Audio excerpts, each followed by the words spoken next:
Okay, great. Thank you, and good evening, and a very warm welcome to the audience too. I know it is not the best of ways to do this, and I know Rakesh and Anand and others in the Shared Services Forum, when we used to do this, it used to be in person and so much more different when I could shake hands with Narendra and others. But it is now what it is. And we kind of try and make it as effective as we can. So thank you everyone in the audience to kind of take the time out for this discussion. And I'm indeed privileged to kind of host a very esteemed panel here, which is Pramod from VE Industries of VE Commercial Vehicles, representing shared services, and Narendra, who is from Piramal Enterprises, again a multifaceted organization running the finance shared services in Piramal, and Vaishali, who is again part of a large conglomerate being Mahindra and running the integrated business solutions there. So the topic that we have for discussion is, from an India to India context, a finance shared services has always been expected to deliver far more than the routines of transactions and excellence in transactions. It is far more than all of that, and it is about how are we driving P&L impact for our parent and for our company. So the discussion is around this theme, and I know gone are the days where transactions and efficiencies and productivity would be extremely important. So that's all become hygiene now. And while that's now part of the continuous improvement process, while most of the global shared services centers and GICs, whether India to India or with multi-country operations, are now creating a lot more value for the organization at large, and the organizations are also seeing these capability centers or integrated business services or global business services, whichever way you may call it, as centers which will add competitive ability and help drive the P&L faster. So with that's the background, and I would request Narendra to speak about what he is doing in this space, and then we'll go over to you, Vaishali, and then Pramod. And if you have any slides for the audience, that will be great to share too.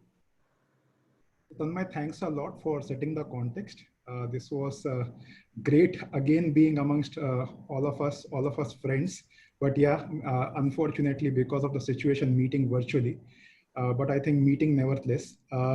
So thanks a lot, Rakesh and Pallavi, for having me here. This is indeed a great opportunity for me to be sharing my views or my thoughts on the topic, which is very, very relevant for India to India shared services. Tanmay, just see whether my slide is visible.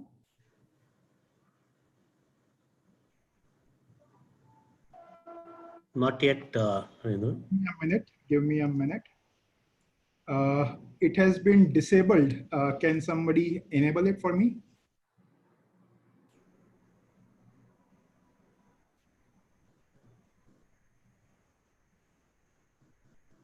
Pallavi, are you able to do this? Yeah, it is now possible. Are you all able to see my slide? Yes, Narendra. Okay, I'll mute the video and put the slide up. So in terms of what I wanted to share with all of you was how changing CXO level conversations with respect to shared services have actually changed the entire focus of shared services from managing transactions to actually looking at delivering value to the organization. And before I get into this, let me spend maybe a minute or so to talk about who we are as a company.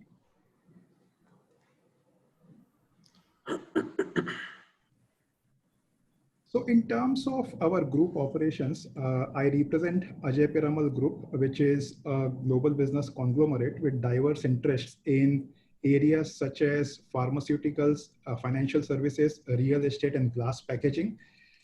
We have our operations in almost about 30 countries in terms of us having our offices.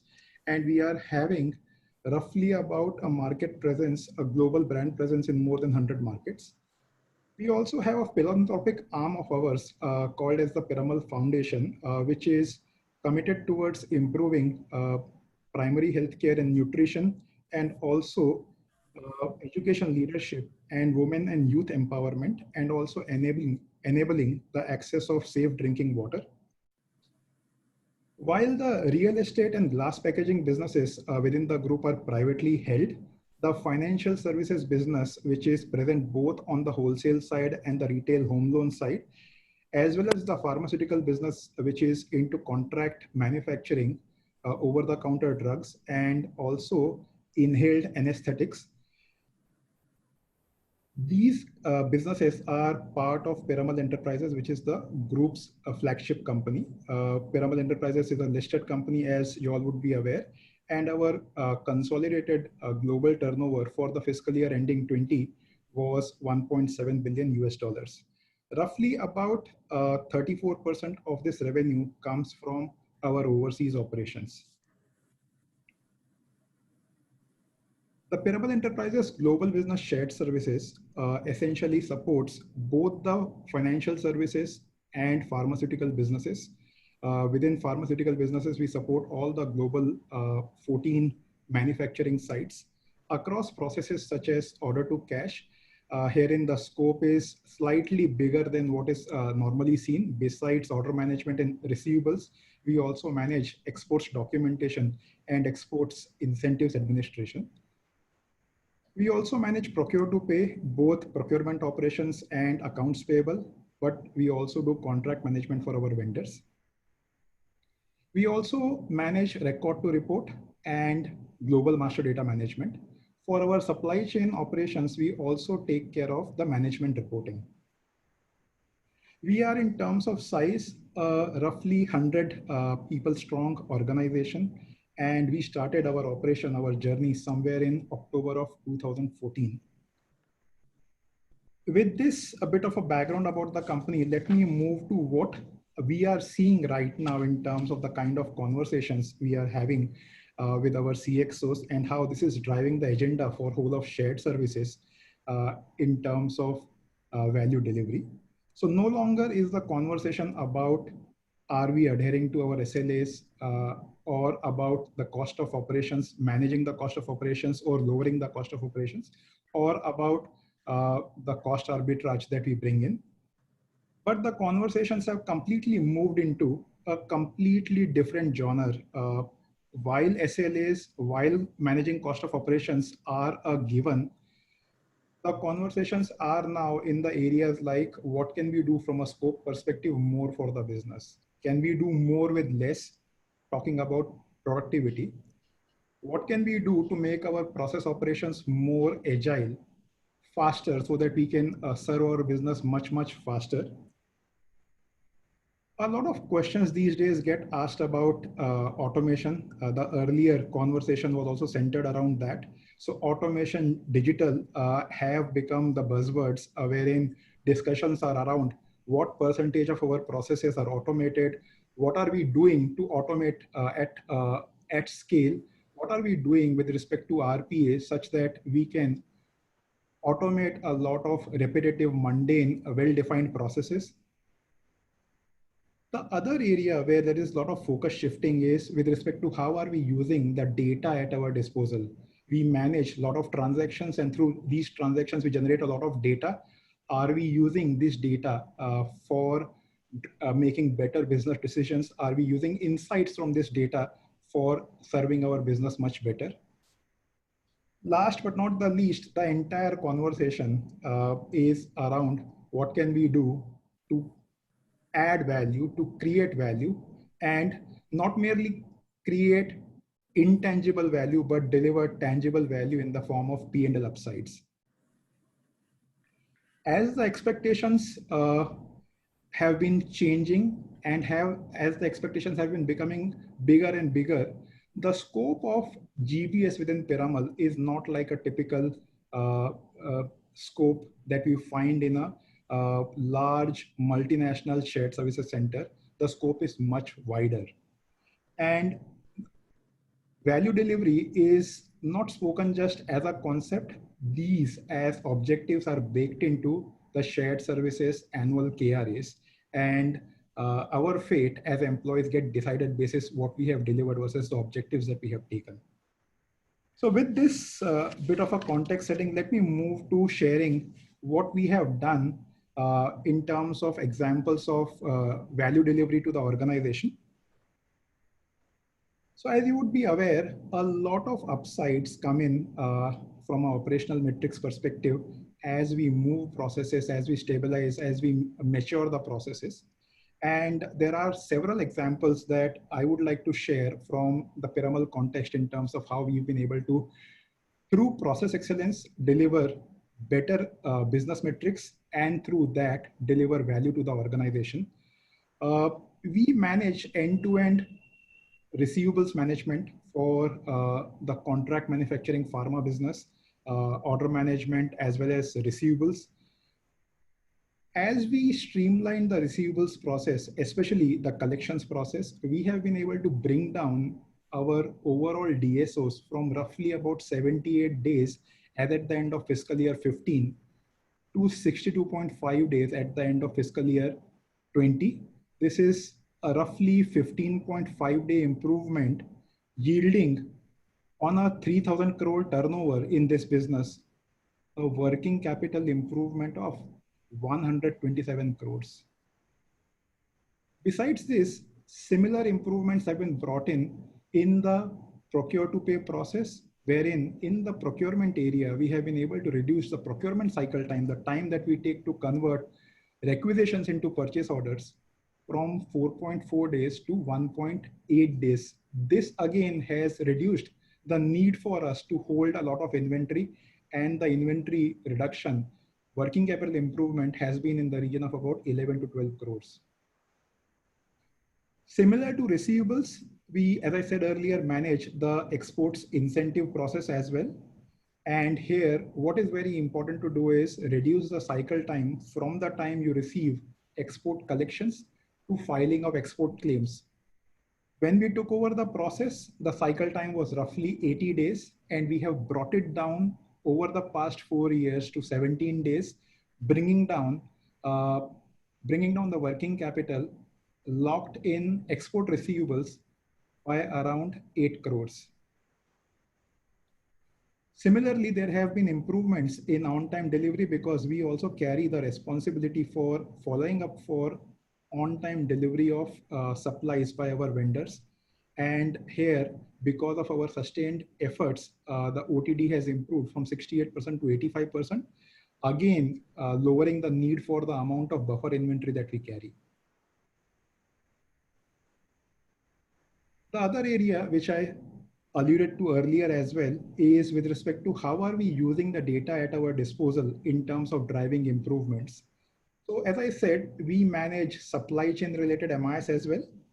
And in reviewing the creditors payment terms, and then this journey started roughly about 4 years back, we realized that while on the receivable side, we were then taking roughly about 78 days to collect our monies from our customers, we were actually paying off our vendors in 35 days. So systematically through using data and then using data to influence our stakeholders, which is the strategic procurement team, we have been able to partner with them to work systematically along with vendors to increase the vendor payment terms, thereby bringing in a working capital improvement of another 32 crores. In terms of the balance sheet measures that I've just spoken of, we have roughly through these initiatives captured a working capital improvement of roughly about 180, 190 crores. And this in terms of interest cost saves roughly translates, depending upon whatever is our rate of interest, roughly about 16 to 17 crores of interest cost savings, which is from a shared services perspective, which operates on a budget of less than 9.5 crores, is a huge saving. Besides this, there have been direct P&L saves. We manage the request for quotation process as well as part of our procurement effort. And as we streamlined the RFQ process, mind you, we manage roughly about 13 to 14,000 RFQs on a per annum basis. As we improved, as we streamlined this process, we got an opportunity from our procurement organization of managing negotiations from certain C-class categories of purchases, wherein last year we have been able to drive through our expertise in the process savings of roughly about 1.8 crores to the organization. As accountants, as finance professionals, the financial acumen, the understanding of accounting also comes in very, very handy. In our home loan operations, which we started somewhere around 2.5 years back, the processing fees that we charge on all the sanctioned loan application actually gets amortized over the tenure of the loan, and it is not accounted for upfront. So the income is not accounted for upfront. Unfortunately, the direct cost that we incur on the loan, like the cost that we pay to our lawyers, the cost that we pay to our valuers, was getting accounted for upfront. This is where we saw a gap, and we approached our auditors and made a case that given the accounting matching concept, we should also be amortizing all the loan direct costs. So we got our case heard, approved, justification made sense to our auditors, and they agreed to this proposal. We, through this, were able to deliver another upside of about 5.5 crores to our financial services business last year. Let me talk about a couple of other areas as well in terms of different things that we are doing. So Narendra, if I can request you maybe another minute or 2 minutes, please. Yes, so I will be done in 30 seconds. Okay. Couple of years back, the finance team also approached us. Can we consider transitioning off the balance sheet review process? So through the balance sheet review process, we have been able to drive a lot of accounting cleanups, and cases like old provisions which are no longer necessary, we have been able to deliver again some EBITDA upsides of roughly about 7 crores this year. As I said earlier, there is a lot of ask in terms of us to manage and lead the execution of projects, common projects of strategic importance for the organization. As you all would be aware, Piramal Enterprises is divesting its pharma business into a separate legal entity. The entire exercise of splitting the common balance sheet into pharma and corporate was also done by shared services.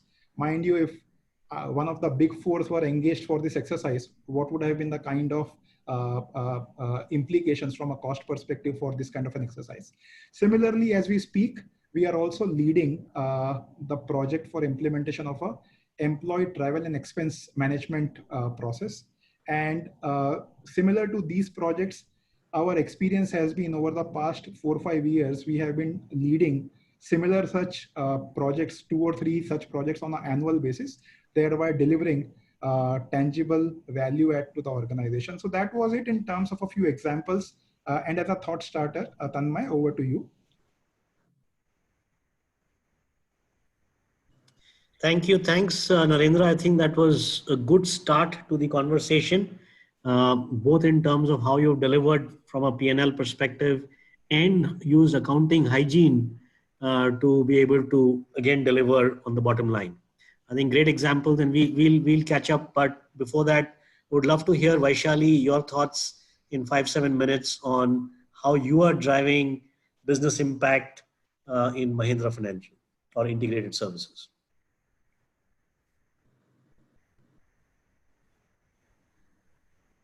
Thank you. Thanks, Tanmay. Good afternoon, friends. And thanks to Share Services Forum and to Pallavi and Rakesh for an opportunity to share my views on your platform.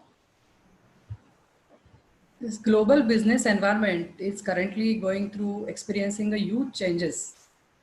in terms of a business model, structures, and also the customer expectations.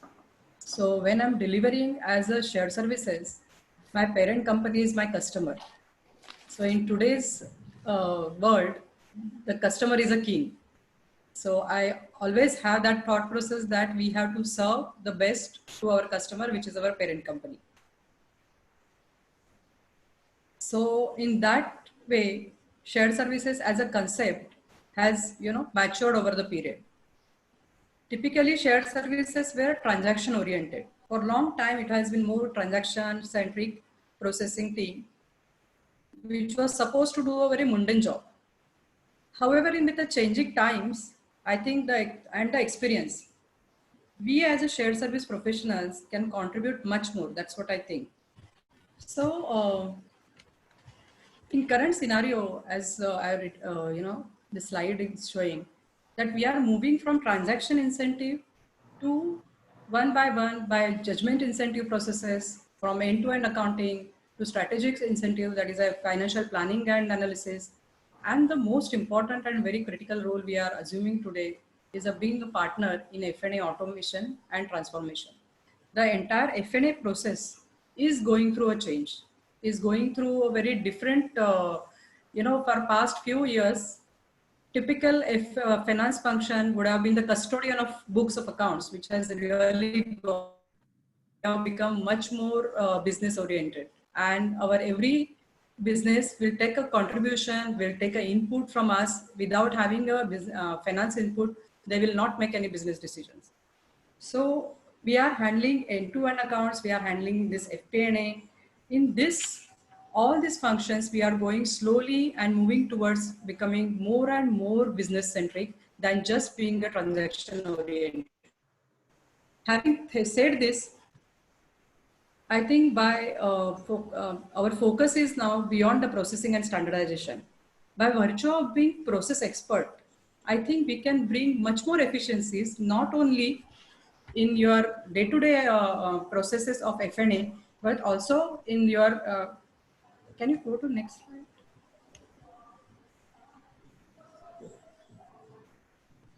So it is not only that by virtue of having this expertise in our processes, what we are looking at is creating a value for our parent company. In terms of in P&L, in terms of value creation for standardization, being Mahindra and Mahindra, a conglomerate in so many areas. They are basically auto manufacturing and farm equipment. Their major presence in auto and farm equipment sector. So in current scenario, what we are looking at, and also they have a lot of presence in holiday resorts. They have a Mahindra Financials. So we have about more than 180 business across 25 geographies. So what we are looking at, and Mahindra Integrated Business Solution is a subsidiary and shared services for M&M. So we are trying to standardize the processes, benchmark the practice across the globe. Also, in over last few years, we are trying to make the process hubs. So this journey of creating the process hubs not only gives a value in terms of improvement in processes, but it ultimately gives a value in terms of reducing the cost for consumption, for material, for services, because we have the lot of detailed MISs, we have very detailed analysis made for all across the sectors, which is being presented to the management, which helps improve reporting and, as I said, analytics for decision making. And it is not only for the parent company, but across the group. As I said, we are having more than 180 companies. This one kind of parameters or one kind of a MIS can be used across all the group companies and can be replicated. Also automation. Now in today's world, we cannot leave, anything cannot be done in shared services without automation and use of technology. So are we doing that? And we are trying to focus more and more on all the automations, robotic process automation. I would like to give an example here that we have last 3 years, everybody was struggling with the GST credit and matching of invoices. I believe in Indian scenario, nobody has escaped this. GST matching was one of the challenges that we have been facing. So I would like to really share with you that we created RPA for process automation for matching our invoices and whatever has been uploaded on the GST's portal by the vendors, which was really a task for us with more than 35,000 vendors for M&M as only a parent company. And this was a real challenge, and everybody knows what we have gone through 3 years back. So this was RPA created, all data was pulled from the basically GST portal, as well as all data from our SAP. SAP is our ERP package. So from SAP, they have pulled the data. The mismatches were done. So the all logics were written where mismatch was automatically being brought. There was an auto email trigger for every action that is to be taken, whichever end, whether it is a vendor, whether it is a bill passing agent, or whether it is stores, whoever is supposed to take, or even for that matter any other agency. So all those were triggered. It took a lot of efforts and patience, but finally it paid, and unbelievably we could receive the credit of 700 crores. So which was a humongous task. I mean, everybody was struggling. The day and night team was working, but yes, it finally could give us the results. It was a time bound activity we had to do, but that was how we could contribute. And I feel that is where we are trying to do the partnering with the business, because GST was one bigger example which I could give, which has an impact on P&L. Rest small things, we are always being there along with them. What I feel here is that improved customer focus and customer orientation. Unless we treat many times, because we have been treated as a cost center all along, because we lack that customer focus. You go to the market, because if you go to the market as an outsourcing agent, you will find that how customer is really demanding. So you should treat your parent, and we are a part of such a big company. So when we brought this change in the mindset of our all our employees, all our team members, the things have started changing, and we could really have started delivering the whatever we dream of, whatever M&M is expecting from us. I think we are going through that journey now.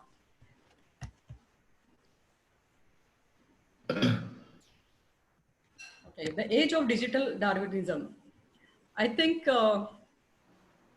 without this digitization and technology, I think this session would not be really completed.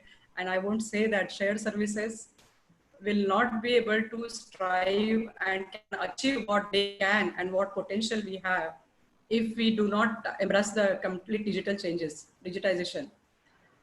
As Darwin says, it is not the strongest of the species that survives, nor the most intelligent, but the one who is most responsive to the change.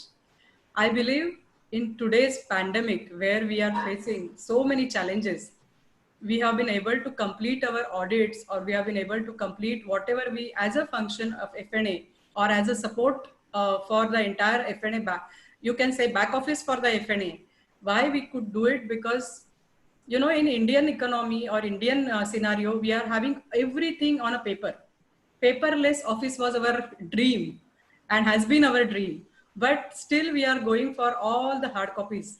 And from last 1 year or one and a half year, we have been moving towards paperless office, and we are trying to achieve everything without paper. And I believe now, because of that, what we started 1.5 year back, we could really sustain in this time. And in today's scenario, my entire team sitting at home can really respond, can really process invoices, process employee claims, process the P&L, whatever variance analysis, everything doing sitting from home, we could do without much problem. I mean, yes, initially there were problems, but within 8 to 10 days we could tune ourselves. So that is what I feel, that this is a age of digitalization, and unless we go for everything, as rightly mentioned, that we will have 30% probably working from home, 50% working in office, and 20% will be digital workers. That will be the ideal solution, or the scenario, I would say, for this, times to come. I would also Vaishali, like to... another minute, if I can request another minute. Okay, yeah. Thanks. Yeah, last slide, actually.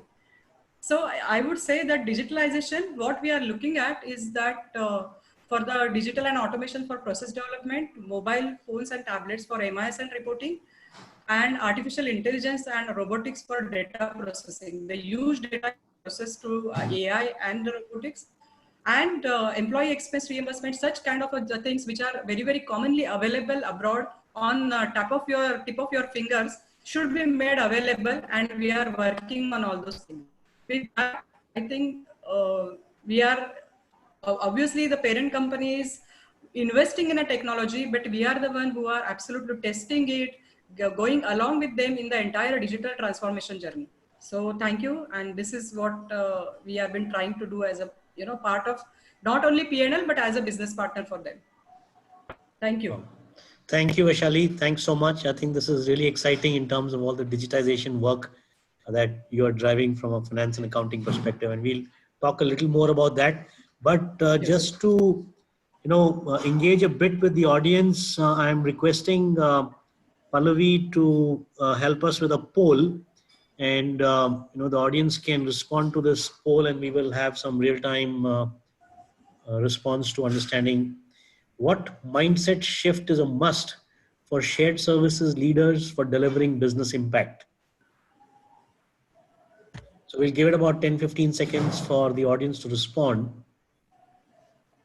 Is it about thinking? Because any impact, the first piece is about how do we drive that change in the people whom we want to drive that change.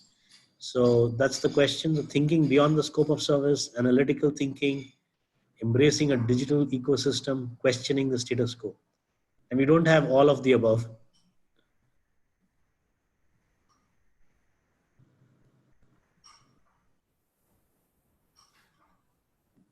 Pallavi, is there a way to check if people have responded?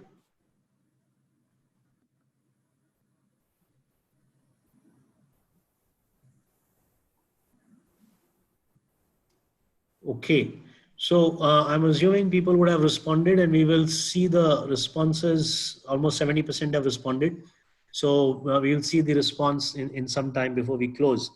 So can I now move to you, Pramod, to walk us through what you are doing in your organization or FNA side of GIC from impact to the P&L and to the parent organization. Thanks. Thank you, Tanmay. And thanks, Rakesh and Pallavi and Shared Services Forum for giving me this opportunity. Wonderful to be here amongst all the professional colleagues.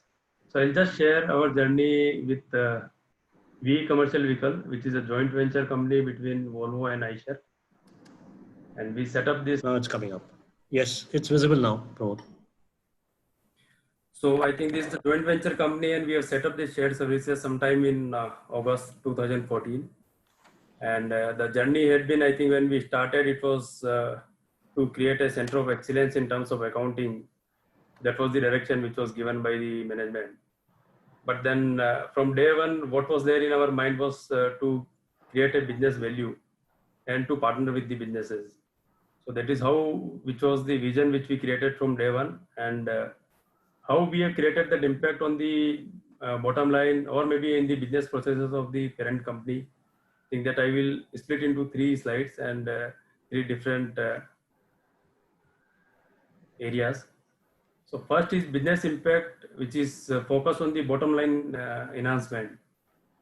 So in that, I think beyond transactions, what we did was we have comprehensively reviewed all the agreements and all the contracts which are there, and we entered into a little bit of commercial where we can create the savings for the company.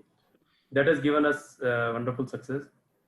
Then on the adopting the frugal processes to surpass the business requirement. So this is, I'm talking about the COVID scenario. And as Vaishali said, I think most of the companies still work on the paper, and many of the business partners, they still prefer the paper working. So from there, I think we have kind of, arranged the back-end arrangements with the bankers so that nothing stops. And it was a wonderful, experience which we had. Rather, we understood that in such times you can create much more agility and you can find out newer ways of doing the things. So that was one of the things which we found during this pandemic period. Then driving the business decision through business analytics. I think herein we did a lot many things, that how do we, help our front-end team. There are various policies, be it the cash discount, be it QOD, CD, and be it any spend which is there in marketing which enhance the sale. So we have have a heap of data available. So we have analyzed all those data. So on the regional specific, on the respective product vertical, we said that how it is impacting the sale or the front end revenue. That we have started sharing. We have started sharing that what is the penetration level which is coming through from each of the policy which we have. Does it require change? Does it attracting the end beneficiary? If it is not, then I think there is a time to change. So all those kind of analysis which we have started. This is much beyond the agreed tests, much beyond the agreed reporting which was there, and that has been very well appreciated, and that has started giving the result to the end customer which is there as far as the business side is concerned. Ensuring faster working capital restoration at the channel partner end. As I rightly said, I think there had been significant reduction in the SLAs in terms of delivering to be it the front end channel partners, which is dealers, and second is the supplier side, which is the supply channel partners. And here it is very important to share that initially when we have set up the shared services, so management was of the view that being connected to the customer is very, very important, and we will never move it to shared service center. And we had the regional officers to deal with the dealers, their claims, their financial requirement. And within 1.5 years of the shared services operation, I think the management has decided to move that to shared service center. And this is the delightful experience which we have, wherein the customer satisfaction index has gone almost 30% up than what we have taken a couple of years back. Then on the absolute delightful impact on the insurance claim. So one more thing which has happened is, I think initially it was planned as the financial shared services. Then company has decided to give other commercial and other technical areas also as one of the part which can be migrated. So we have taken the commercial activity of insurance claims, wherein from day one, I think it was from paper working, we moved it to the digitized working, and we have set the SLA not only with the backend, which is the dealer partner, but with the insurance company also. And I'm happy to share that not a single claim remains pending even within the SLA time. So SLA is decided for X number of days, but then we settle X minus 15 days kind of thing with insurance company. And the trust is built in such a level that there are certain activities which are beyond the transition as far as the insurance domain is concerned. But because of the rapport which is developed with the insurance company, we could arrange the closure of many such claims, and the value is coming into as good as I would share is 60 million for last 1 year. Then target beyond cost arbitrage. I think gone are the days when we used to have shared services as for the purpose of cost arbitrage. So we take from year one, apart from the cost arbitrage, that what is the absolute value in terms of the working capital saving, in terms of the cost optimization we'll provide to the parent company. And we have been delivering 3.5x of my cost model year after year. Then Forex deal below threshold limit. So as I said, maybe all the activities, so there is a treasury function which has not moved, which is near to CFO. But still we found out that where are the ways available. So I think they take Forex deals which are beyond a particular limit. So we said, why we can't take a lower the limit, the Forex deals for the transaction which are of lower limit. We have started consolidating, and this small activity is giving us, FTE of around 5 to 6 FTE for that particular area, which is a very small area. So this is an example. Then prompted liquidity for the working capital through process changes. Here, I think I would like to say that it's not only that when we are in shared services, we see only the processes which are there at the shared service center or which is there at the parent business. I think we have gone in many cases up to a customer level, changing their processes and making them understand that how it will help them and with us also. So this has created a significant change, and I think we are saving in this cycle of 7 days, we are saving 3 days working capital cycle for export collection alone. Then mapping the direct influencer and initiating the initiated process to delight them. Now, I think there are things, so we know we have the dealer partner, channel partners, but then when a customer enters, who handle that customer, who is, reaching out to my project? So first is the dealer sales executive and his sales manager. So we said, why don't we do something for them? from shared services, we have created few programs for them, and the engagement with them is such a high level engagement that now 95% of the claims are coming first time, right? They are getting their dues, the incentives and all that within first day of the next month, which used to be a dream for us. And that is how we are getting, more engagement with them. And that will ultimately lead to a better engagement, better sell in the front end. Then we have come up with many projects, specific projects, which are healthy financial representation and the quality of accounts. So that is, I think Narendra was also mentioning that how do we see that other working capital like items, we take the money out of them, the accrual settlements which happens. So I think every year we take a target of accrual settlement and we cross 95%, 96% accrual settlement, so that there are no hidden items which are there in the working capital. Then on the significant upsurge in the control and compliance. So I think it's not only that the cost part which we see, looking at the larger responsibility which are there now on the shoulders of the board members. So we give a lot of focus on this area.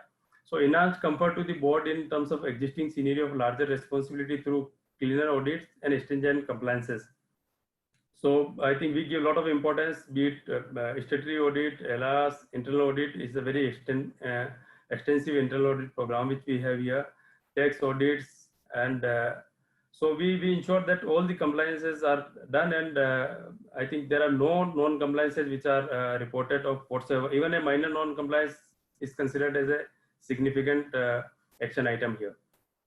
Then on the exports, is dealing in export and import, there are a lot many RBI related compliance, and RBI is very stringent nowadays on the question listing if the receivables or the collection do not happen. So we have created a very good system and online portal, so that we know in advance and we make the business people make aware that how much things which are there as far as the IDPMS and EDPMS closure is concerned, so that they provide they know the things in advance and they provide us the details in time for closure with the bankers. This is helping in a very great way. Then early signals and recommendation on the high risk areas in the audit, including the investigation. So I think we have provided wherein we could sense, and that has created a great result, and maybe many cases we could find out wherein the practices were not happening in a right way and the adequate actions have been taken.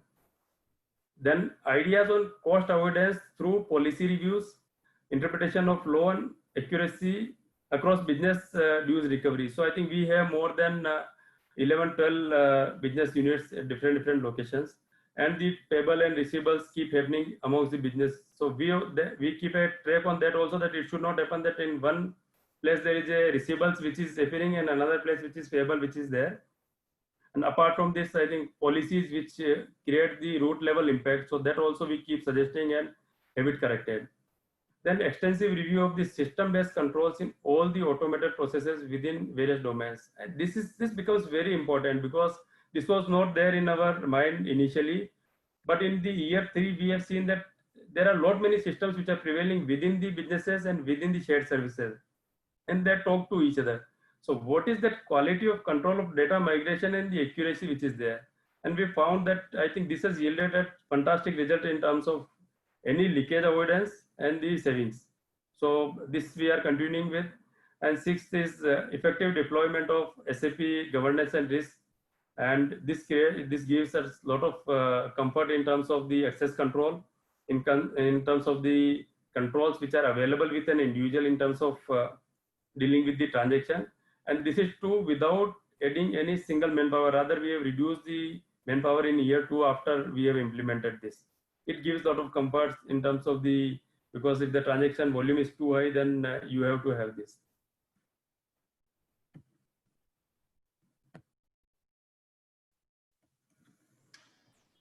Can you go to the next slide? Yeah. So Pramod, another minute. Yeah, I think it's last slide. So then one more thing is beyond service experience. So what is there is only the experience which we give to business, or what is there beyond the service experience which we can give to our parent company? So is the driving dealer team recognition, which I mentioned, I think more than 90%. So how do we connect with them so they stand for us whenever we require? Then the comprehensive customer satisfaction surveys, including external stakeholders. So here we did not hold it only to the internal stakeholders. We have gone beyond this, and year after year it is ranging in the range from 87% to 95% satisfaction levels from the customers. Then drove many initiatives like accounting to analytics project, then dealer delight product, and then healthy debtors accounts, quality of accounts. So we keep taking different initiative as a project, and the team dedicated CFT work on that particular aspect to make it a fantastic experience for the businesses. Then designing solution and deeper penetration of IT system to build the impactful business experiences. I think that is one.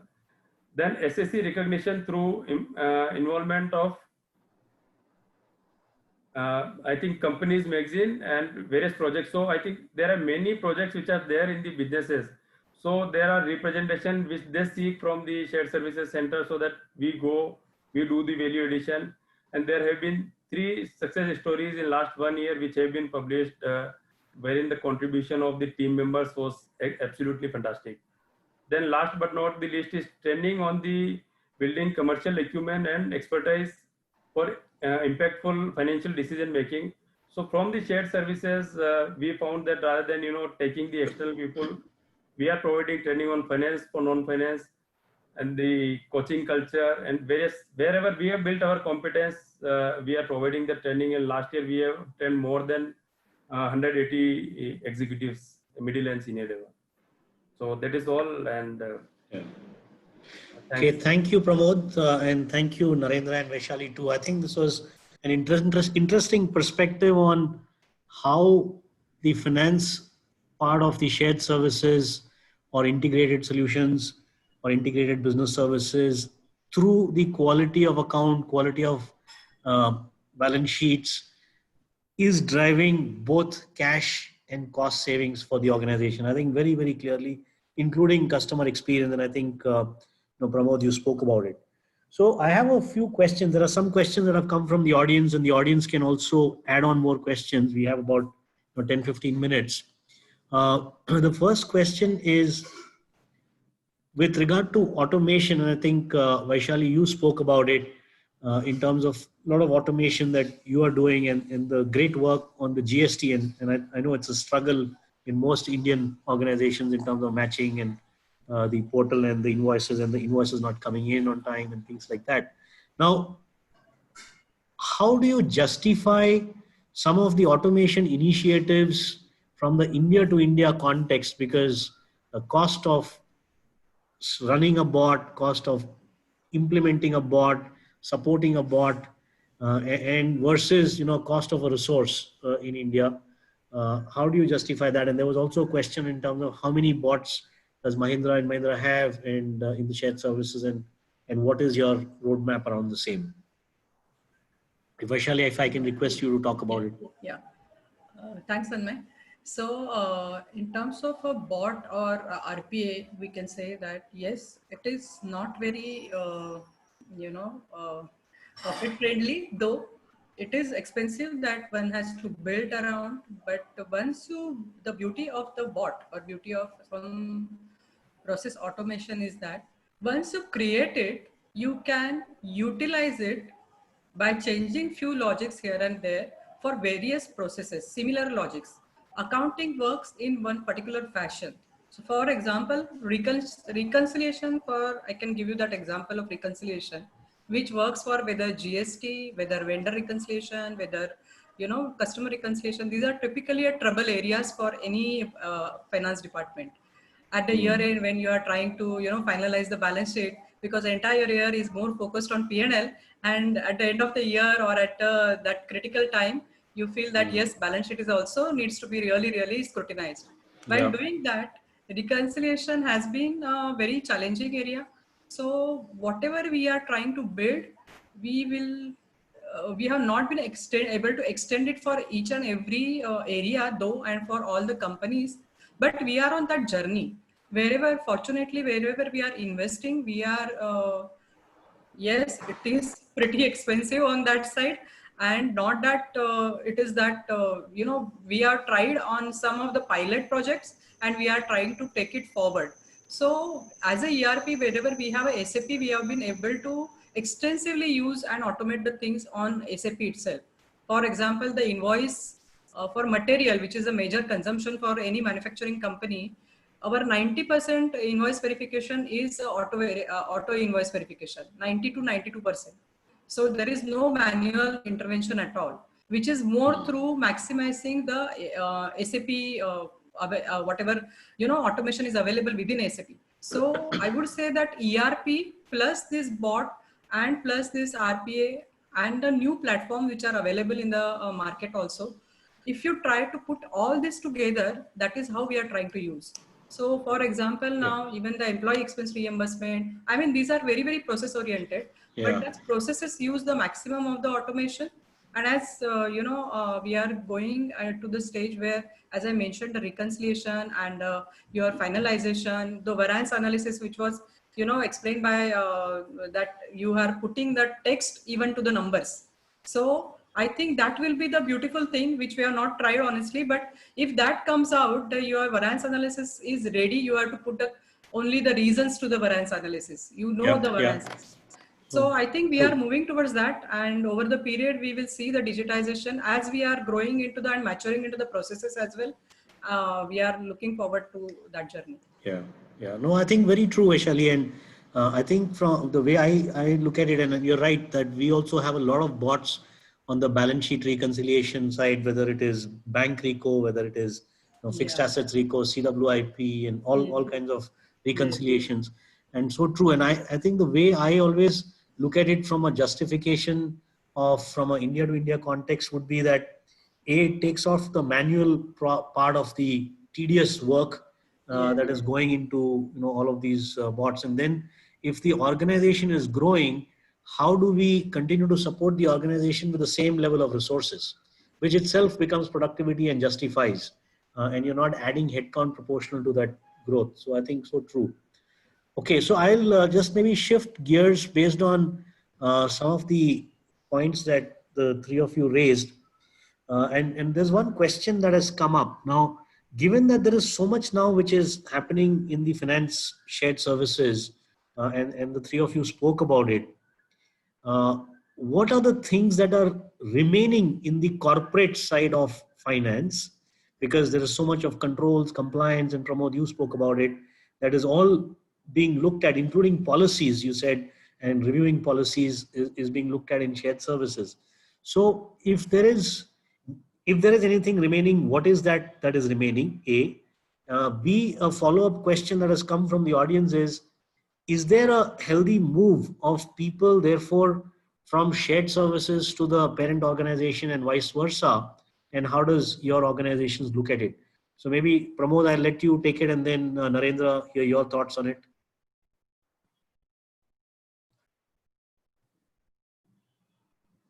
You're on mute, Pramod.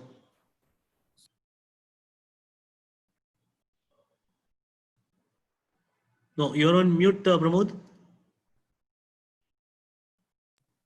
Yeah. So I think I'll take first question first. So I think what remains in finance, and when we are talking about even the policy related changes also. So I think as of now, I think it remains in corporate office, which is the like treasury function is still there at corporate, and policy, which is as part of the domain in internal audit. So that is there. So those consolidation are still not happened in our company. But at the same time, when you handle it from shared services, you can do a lot of value addition into that areas, and you can recommend. And if your recommendations are getting incorporated, that you know that how quality inputs you are providing. So that is a very, very important part. Yeah, and the second question with regard to... I think absolutely. So that was very close to my heart, what you touched. So initially we never thought, because I felt very bad when I moved to shared services, to be very frank, because hearing back office function itself gave very bad feeling. And from day one, the theme which was there in mind is how to convert that into the front face of the company. now I am getting every now and then, whenever there is a requirement, I think I am getting the request, can I get X, Y, or Z person, or can I have someone who can be transferred into the normal business? So I think that is the success story, I would say, and that is the value which people see in shared services, because the person work, he talks about control, he talks about efficiency, he talks about processes, and with agility and customer orientation, which is very, very important. So Yeah. that gives the real comfort to me today. Yeah. So shared services is becoming like a talent factory for the Absolutely. organization. And not only this, I think as I mentioned in my presentation, we are providing extending the trainings within the BUs rather than hiring the external trainers. And that is the Wow. feedback is absolutely fantastic on that. Wow, that's great. Narendra, you have any thoughts on that? So you're on mute, Narendra. I'm audible now? Yes. Addressing the second question first, I think similar sentiments as Pramod's. Look at it from a current time perspective. When the entire world is almost locked down, the company operations, the entire piece of bringing cash in, cash out to support vendor payments, all happening from the comforts of employee homes, and shared services is managing that. And I have received so much accolades from a lot of my stakeholders, my colleagues, talking about how you all have been in a position to manage the company process operations while they are struggling. So I think you cannot get any better certificate for the amount of good work or the kind of legacy that we have been creating through shared services. Talking about the first question, Tanmay, about what remains in finance. There is still a lot of journey, and depending upon the organization, the demarcation or boundaries between finance shared services as well as the core finance function would be different. But yeah, key functions like corporate consolidations, facing the stakeholders, shareholders, board of directors, I think front facing with the auditors, as well as leading the M&A process would be areas which would be final frontiers for shared services, but still out of sight. Yeah. And in the finance. Yeah.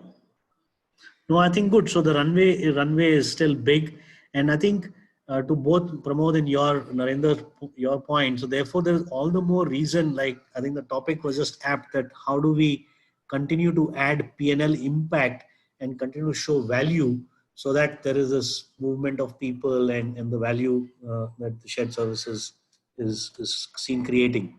So before we get to the poll results, maybe one question to each one of you. I think there's some great work that each of your organizations has demonstrated, or you've demonstrated from a shared services perspective, from a cash, from a cost reduction, and then of course the hygiene and customer service perspective. So if there's one advice that you would like to give our participants in terms of what has made this successful in your view, what would be that one advice? And maybe we can start with you, Vaishali, and then Narendra, and that will actually then lead to the poll question. So actually, we are also part of the journey and not reached to the stage where I would, really like to be. But yes, I think, as I said, that the customer orientation, I mean, basically to involve yourself in and try to give better and better service, not only and looking beyond your normal, deliverables. These KPI deliverables are now part of your hygiene. I think it can only add value if we really look at there should not be a boundary that this is my work I have done and I don't want to go beyond it. I think if you can give a real value, because you have so much data, you are possessing so much, things that at your end, that you can really add value by giving the proactive, some kind of information, some kind of analytics to business. And I think that will really add a value. So Perfect. So it's customer orientation and thinking beyond what you're doing as the core. And I think the passion for technology, I think that is one in today's world, I mean to say, Okay. because the way Yeah. we are moving forward, but everything said and done, I think it is majorly, I feel that what really customer wants. If you really listen to what really your parent Okay. company. So I think you said three things: customer orientation, passion for technology, and then thinking beyond your Yeah. routine work. Okay, Narendra. So I'll keep it simple. Everything that Vaishali said, but one more thing, continue to challenge status quo. Never ever bracket yourself. This cannot happen in shared services. Practically everything can be done in shared services. Yeah. Wow, wow. So that's very inspirational. I think. Thank you, Narendra. So continue to challenge status quo, and everything is possible in shared services. Great. So Pramod. So Vaishali and Narendra has already stole the show. But then for me, I think I always see that I think give something which is not there in the mind of your stakeholder. And if you stick to whatever SLAs are there, then you will never be able to deliver what they expect. They always expect much beyond what is there in the written. So you have to So talk their language and what matters to them. absolutely, and give them which they can't think of. So if they can think something and you are providing means it is as per his expectation. Go beyond that. Okay, perfect. So I think we are on top of the hour, but before we close, let's look at the poll results on the question being what is required to get a mindset shift from shared services leaders for delivering business impact. So number one goes for analytical thinking, and then it's equally split between what Vaishali you said, thinking beyond the scope of service, embracing digital technology, and questioning status quo. So it's basically each of these four things. Yeah, perfect. Okay. I think thank you, audience, for a patient hearing. I'm sure it was